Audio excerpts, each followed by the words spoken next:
Hi everyone, ನಾನು ನಿಮ್ಮ ಸಂದರ್ಶಿನಿ ಸ್ವಾಮಿ. ಬಯಸದೆ ಬಂದೆ ಕಥೆಯ ಮುಂದುವರಿದ ಭಾಗ.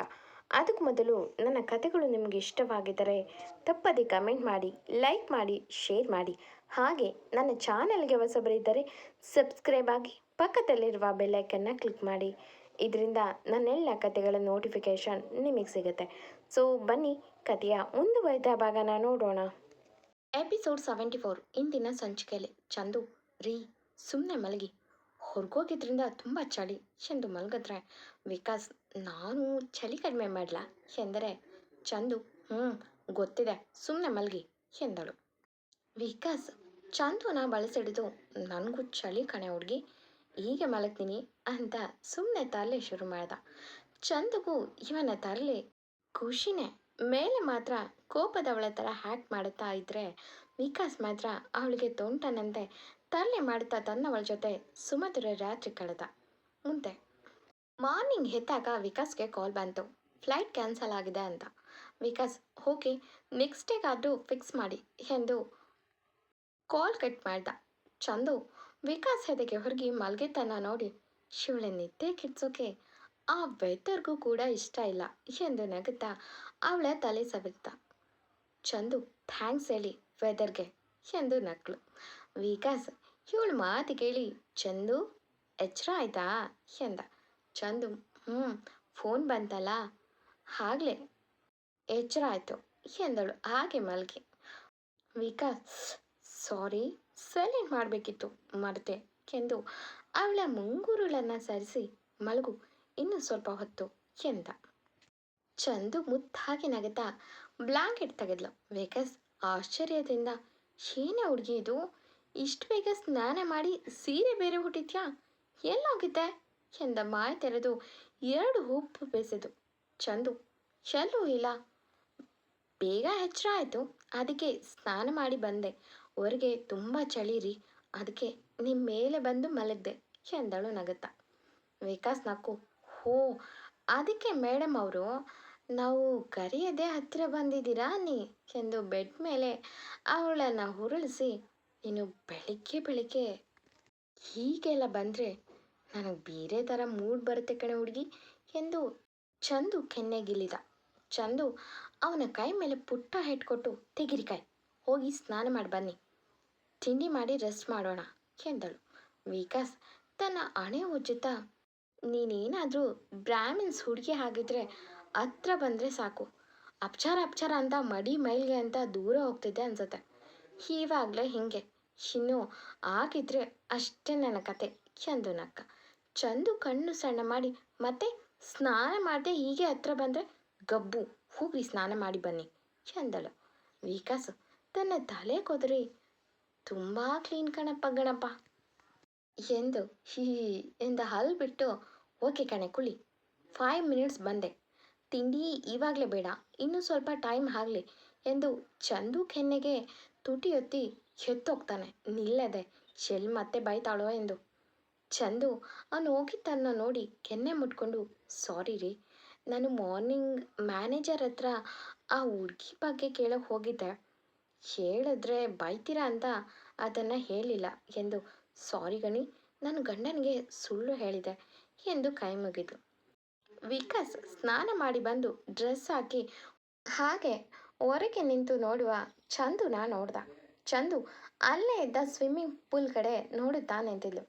ವಿಕಾಸ್ ಅಲ್ಲಿ ಒಮ್ಮೆ ನೋಡಿ ಶೇನ್ ಮೇಡಮ್ ಅಷ್ಟೊಂದು ಕಣ್ಣು ಮಿಡಿಸ್ದೆ ನೋಡ್ತಿದ್ಯಾ ಎಂದು ಅವಳ ನಡು ಬಳಸಿ ಅವಳು ಭುಜದ ಮೇಲೆ ತನ್ನ ತಲೆ ಇಟ್ಟು ನಿಂತ.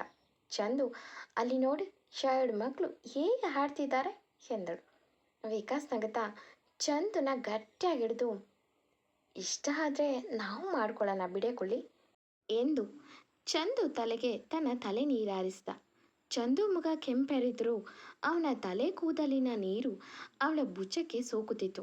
ಅದನ್ನು ನೋಡಿದ ಚಂದು ತಿರುಗಿ ಸರಿಯಾಗಿ ತಲೆ ಒರೆಸ್ಕೊಳ್ಳೋಕ್ಕೂ ಬರಲ್ಲ, ನಿಮಗೆ ಮಗುನಾ ಬನ್ನಿ ಎಂದು ಟವಲ್ ಹಿಡಿದು ನಿಂತರೆ ವಿಕಾಸ್ ನಗುತ್ತಾ ಅಲ್ವೇ, ತಲೆ ಒರೆಸ್ಕೊಳ್ಳೋಕ್ಕೂ ಮಗು ಮಾಡ್ಕೊಳ್ಳೋಕ್ಕೂ ಏನಾದರೂ ಲಿಂಕ್ ಇದೆಯಾ ಎಂದು ನಕ್ಕ. ಚಂದು ಅವನ ಮಾತಿನಿಂದ ನಗು ಬಂದರೂ ಮುಚ್ಚಿಡುವ ಪ್ರಯತ್ನ ಮಾಡ್ತಾ ನೀವು ತೆಂಗಿನ ಮರದ ಥರ ನಿಂತರೆ ಹೇಗೆ ಒರೆಸ್ಲಿ ನಾನು, ಬಗಿ ಎಂದಳು ಕಣ್ಣು ಚಿಕ್ಕದು ಮಾಡಿ. ವಿಕಾಸ್ ನಕ್ಕು ಅವಳ ಸೊಂಟ ಹಿಡಿದು ಬೆಡ್ ಮೇಲೆ ನಿಲ್ಲಿಸಿ ಒರೆಸಿ ಕುಳ್ಳಿ. ಇವಾಗಲಾದರೂ ಗೊತ್ತಾಯ್ತಾ ನೀನು ಕುಳ್ಳಿ ಅಂತ ಎಂದು ನಕ್ಕ. ವಿಕಾಸ್ ಮಾತು ಕೇಳಿದ ಚಂದು ಒರೆಸೋದು ಬಿಟ್ಟು ಹೋಗ್ರಿ ಅಷ್ಟೇನು ಕುಳ್ಳಿ ಇಲ್ಲ ನಾನು ಎಂದು ಮುಖ ತಿರುಗಿಸಿ ತಲೆ ಒರೆಸುವುದಲ್ಲೇ ಹುಡುಗಿ ಬಿಸಿ. ಹುಡುಗ ಬೇಕೆಂದೇ ಚಂದು ಸೊಂಟ ಹಿಡಿದು ಕಚಗುಳಿ ಕೊಡೋಕ್ಕೆ ಶುರು ಮಾಡಿದ್ರೆ ಚಂದು ಸುಮ್ಮನಿರಿ ಎಂದು ಹೇಳಿ ಹೇಳಿ ಸಾಕಾಗಿ ಸ್ಕಿಪ್ ಆಗಿ ಹಿಂದೆ ಇನ್ನೇನು ಕೆಳಗೆ ಬೀಳುವ ಹುಡುಗಿ ಹಿಡಿದ ವಿಕಾಸ್ ಬೆಡ್ ಮೇಲೆ ಬಿದ್ದರು ಇಬ್ರು. ವಿಕಾಸ್ ಒಮ್ಮೆ ಸಾರಿ ಎಂದರೆ ಚಂದು ಇದಕ್ಕೆ ಹೇಳೋದು ನನಗೀಗೆ ಕಚ್ಕುಳಿ ಕೊಡಬೇಡಿ ನಾಕು ತಡೆಯೋಕ್ಕಾಗಲ್ಲ ಎಂದಳು. ವಿಕಾಸ್ ಸಾರಿ ತನ್ನೆರಡು ಕಿವಿ ಹಿಡಿದವನ ಮುಖ ನೋಡಿದ ಚಂದು ಅಯ್ಯೋ ರೀ ನಾನೇನು ನೆಲಕ್ಕೆ ಬೀಳ್ತಿರ್ಲಿಲ್ಲ ಬೆಡ್ ಮೇಲೆ ಬೀಳ್ತಿದ್ದೆ ಯಾಕಿಷ್ಟು ಸಾರಿ ಕೇಳ್ತಿದ್ದೀರಾ ಎಂದು ವಿಕಾಸ್ ಕೂದಲನ್ನು ಸರಿಸಿದ್ಲು. ಆದರೆ ವಿಕಾಸ್ ಅವಳ ಕೈ ಹಿಡಿದು ಬೈ ಮಿಸ್ ಆಗಿ ನೀನೇನಾದರೂ ಕೆಳಗೆ ಬಿದ್ದಿದ್ರೆ ತಲೆಗೇನಾದರೂ ಪೆಟ್ಟಾಗಿದ್ರೆ ಅಂತ ಭಯ ಚಂದು. ಅಕಸ್ಮಾತ್ ನಿನ್ಗೇನಾದರೂ ಆಗಿದ್ರೆ ಎಂದು ಅವನ ಮುಖ ಸಪ್ಪೆ ಆಯಿತು. ಚಂದು ತನ್ನೆರಡು ಕೈ ಚಾಚಿ ಬನ್ನಿ ಇಲ್ಲಿ ಎಂದಳು. ವಿಕಾಸ್ ಸೀದಾ ಅವಳ ತೋಳಲ್ಲಿ ಸೇರಿದ. ಚಂದು ಅವನ ಹಣೆಗೆ ಮುತ್ತನಿಟ್ಟು ಇಷ್ಟೊಂದು ಅಟ್ಯಾಚ್ಮೆಂಟ್ ಆಗಿದ್ರೆ ಹೇಗೆ ರೀ ಎಂದಳು. ಚಂದು ಎದೆ ಮೇಲೆ ತನ್ನ ತಲೆ ಇರಿಸಿ ವಿಕಾಸ್ ಗೊತ್ತಿಲ್ಲ ಚಂದು ನಿನ್ನ ಬಿಟ್ಟಿರೋಕ್ಕೆ ತುಂಬ ಕಷ್ಟ ಆಗುತ್ತೆ ಎಂದು ತಬ್ಬಿದ. ಎಮೋಷ್ನಲ್ ಆಗಿದ್ದ ವಿಕಾಸ್ನ ನೋಡಿದ ಚಂದು ಒಂದು ಕ್ಷಣ ಅವನನ್ನೇ ನೋಡಿ ಅಲ್ಲ ರೀ ನೀವು ಹೀಗಿದ್ರೆ ನಮ್ಮ ಮಗುನ ಹೇಗೆ ನೋಡ್ಕೊಳ್ಳೋದು ನಾನು ಎಂದಳು ಅವನ ಮನಸ್ಸನ್ನು ಬೇರೆ ಕಡೆ ತಿರುಗಿಸಲು. ವಿಕಾಸ್ ತಲೆ ಎತ್ತಿ ಅವಳ ಮುಖ ನೋಡ್ದ. ಚಂದು ನಕ್ಕು ನೀವು ಹೀಗೆಲ್ಲ ಇದ್ದರೆ ನಾನು ನೀವಾ ಇಲ್ಲ ಮಗುನ ಅನ್ಬೇಕಾಗುತ್ತೆ ಎಂದು ನಕ್ಕ ಹುಡುಗಿ ನೋಡಿ ವಿಕಾಸ್ ಗಂಭೀರವಾಗಿ ನಮ್ಮಿಬ್ಬರ ಮಧ್ಯೆ ಯಾರೇ ಬಂದರೂ ನಮ್ಮಿಬ್ಬರ ಪ್ರೀತಿನ ಜಾಸ್ತಿ ಮಾಡಬೇಕು ಕಣೆ ಹುಡುಗಿ ನಮ್ಮಿಬ್ಬರನ್ನ ಇಕ್ಕಳಿಸೋ ಹಾಗಿಲ್ಲ ಎಂದು ಅವಳು ಹೊಟ್ಟೆ ಮೇಲೆ ತನ್ನ ತಲೆ ಇರಿಸಿ ಚಂದು ಒಂದು ಮಾತು ಕೇಳಲ್ಲ ಎಂದ. ಚಂದು ಅವನ ಮೀಸೆಗೆ ಕಚಗುಳಿ ಆಗುತ್ತಿದ್ರು ಕೇಳಿ ಎಂದಳು ನಗುತ್ತಾ.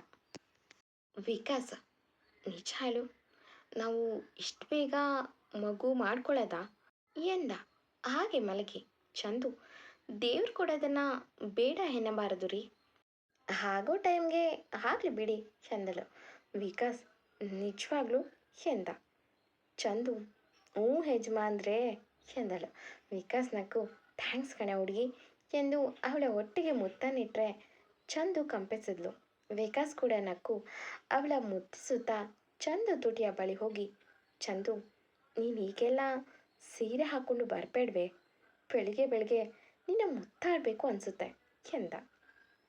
ವಿಕಾಸ್ ಮಾತಿಗೆ ನಕ್ಕ ಚಂದು ಹಾಗಾದರೆ ನಿಮಗೆ ಕೋಪ ಬಂದಾಗ ನಾನು ಸೀರೆ ಹಾಕೋತೀನಿ ಆವಾಗ ನಿಮ್ಮ ಕೋಪ ಮಟಾಶ್ ಎಂದು ನಕ್ಕ ಹುಡುಗಿ ಬಾಯಿ ಮುಚ್ಚಿಸಿದ. ವಿಕಾಸ್ ಇಬ್ಬರ ಪ್ರೀತಿ ರಸಗಳಿಗೆಗೆ ಒಂದು ವಿಘ್ನ ಎನ್ನುವಂತೆ ಡೋರ್ ಬಡಿದ್ರು. ವಿಕಾಸ್ ತನ್ನವಳ ಮುದ್ದಾಟದಲ್ಲಿ ಬ್ಯುಸಿ ಇದ್ದ. 2-3 ಬಾರಿ ಡೋರ್ ನಾಕ್ ಮಾಡಿದಾಗ ಚಂದು ಅವನಿಂದ ಬಿಡಿಸ್ಕೊಂಡು ರೀ ಯಾರೋ ಡೋರ್ ನಾಕ್ ಮಾಡ್ತಿದ್ದಾರೆ ಎಂದಳು. ವಿಕಾಸ್ ಚಂದುನ ಬಿಡದೆ ಸುಮ್ಮನಿರು ಕುಳ್ಳಿ ಮಾತಾಡದೇ ಇದ್ದಾಗ ಅವರೇ ಹೋಗ್ತಾರೆ ಎಂದು ಚಂದುನ ಮುದ್ದಾಡುವಲ್ಲಿ ಮುಂದುವರಿಸಿದ್ರೆ ಚಂದು ರೀ ಬಿಡಿ ನನ್ನ ಎಂದು ಅವನನ್ನು ತಳ್ಳಿ ನೀವು ಮಲಗಿ ನಾನು ನೋಡ್ತೀನಿ ಎಂದು ಸೀರೆ ಸರಿ ಮಾಡಿಕೊಂಡು ಡೋರ್ ತೆಗೆದ್ರೆ ರಾತ್ರಿ ಸಿಕ್ಕ ಹುಡುಗಿ. ವಿಕಾಸ್ ಏನು ಚಂದು ಯಾರದು ಎಂದು ಎದ್ದು ಬಂದ. ಚಂದು ಹಾಯ್ ಎಂದಳು ಆ ಹುಡುಗಿ ನೋಡಿ. ವಿಕಾಸ್ ಆ ಹುಡುಗಿ ಮುಖ ನೋಡಿ ಮುಖ ಗಂಟಾಕೊಂಡ. ಆ ಹುಡುಗಿ ಹಾಯ್ ಮಿಸ್ಟರ್ ವಿಕಾಸ್ ಅವಯ್ಯೋ ಎಂದಳು. ಚಂದು ಈ ಮಾತು ಕೇಳಿ ಶಾಕ್ ಆದ್ಲು. ವಿಕಾಸ್ ನೋಡಿದ್ದೆಲ್ಲ ಈ ವಿಕಾಸ್ ಯಾವತ್ತೂ ಖುಷಿಯಾಗೇ ಇರ್ತಾನೆ ಎಂದ ಕೋಪದಲ್ಲಿ. ವಿಕಾಸ್ ಮಾತಾಡ್ದೆ ನೀನು ಯಾಕೆ ಬಂದೆ ಎಂದ. ಆ ಹುಡುಗಿ ಚಂದು ಕಡೆ ತಿರುಗಿ ಮೇಲಿಂದ ಕೆಳಗೆ ನೋಡಿ ನೀನು ಚಂದನ ಅಲ್ವಾ ಅದೇ ಟಿ ವಿನಲ್ಲಿ ಸಿಂಗಿಂಗ್ ಕಾಂಪಿಟೇಷನ್ ಗೆದ್ದವರು ಎಂದಳು. ಚಂದು ನಗು ಬಾರದಿದ್ರು ಎಂದಳು. ಆ ಹುಡುಗಿ ಒಳಗೆ ಕರಿಯಲ್ವಾ? ಇಲ್ಲಿ ಬಿಡಿ, ನಾನೇ ಬರ್ತೀನಿ ಎಂದು ಚಂದುನ ಸ್ವಲ್ಪ ತಳ್ಕೊಂಡೆ ಒಳಗೆ ಬಂದ್ಲು. ಸುತ್ತಲೂ ನೋಡಿ ಚಂದು ಕಡೆ ಒಮ್ಮೆ ವಿಕಾಸ್ ಕಡೆ ನೋಡಿದ್ಲು. ಚಂದು ಹಣೆಯ ಸ್ಟಿಕ್ಕರ್ ವಿಕಾಸ್ ಕಿವಿ ಬಳಿ ಎತ್ತಿದ್ದನ್ನು ನೋಡಿ ವ್ಯಂಗ್ಯವಾಗಿ ಮುಖ ಮಾಡಿ, ಸಾರಿ, ನನ್ನಿಂದ ನಿಮ್ಮ ರಸ ನಿಮಿಷಕ್ಕೆ ಭಂಗ ಆಯಿತು ಅನ್ಸುತ್ತೆ ಎಂದಳು ವ್ಯಂಗ್ಯವಾಗಿ ತುಟಿ ಕೊಂಕೆಸಿ. ಚಂದು ಸ್ವಲ್ಪ ಮುಜುಗರದಲ್ಲೇ ತಲೆ ತಗ್ಸಿದ್ರೆ ವಿಕಾಸ್ ಕೋಪ ನತ್ತಿಗತ್ತಿತು. ಕೋಪದಲ್ಲೇ, ಹ್ಞೂ ಕಣೆ, ಕರಡಿ ಥರ ಬಂದೆ, ಏನಿವಾಗ ಜಸ್ಟ್ ಗೆಟ್ ಲಾಸ್ಟ್ ಚರಿತಾ ಎಂದ. ಚಂದುಗೆ ಈಗ ಅರ್ಥ ಆಗಿತ್ತು ಆ ಹುಡುಗಿ ವಿಕಾಸ್ ಹಳೆಯ ಗರ್ಲ್ ಫ್ರೆಂಡ್ ಅನ್ನೋದು. ಚಂದುಗೂ ಸ್ವಲ್ಪ ಕೋಪ ಬಂತು. ವಿಕಾಸ್ ಕಡೆ ತಿರುಗಿ, ಹೋ ಚೂಳೆನಾ, ಅದೇ ಗೋಲ್ಡ್ ಕಾರ್ಡ್ ಚೂಸ್ ಮಾಡಿಕೊಂಡೆ ಅಂದೋಳಾ ಎಂದಳು ಕೋಪದ ಮುಖ ಮಾಡಿ. ಚರಿತಾ, ವಾಟ್ ಎಂದಳು ಕೋಪದಲ್ಲಿ. ವಿಕಾಸ್ ಅವಳ ಕಡೆ ನೋಡಿ, ಹೌದು ಚಂದು, ಇವಳೇ ಆ ಸೋ ಕಾಲ್ಡ್ ಬೆಕ್ಕರ್ ಎಂದ. ಎಂದಿನಂತೆ ಈ ಕತೆ ಮುಂದುವರಿಯೋದು. ಈ ಕತೆ ನಿಮಗೆ ಇಷ್ಟವಾಗಿದ್ದರೆ ತಪ್ಪದೆ ಕಮೆಂಟ್ ಮಾಡಿ, ಲೈಕ್ ಮಾಡಿ, ಶೇರ್ ಮಾಡಿ. Thank you for watching.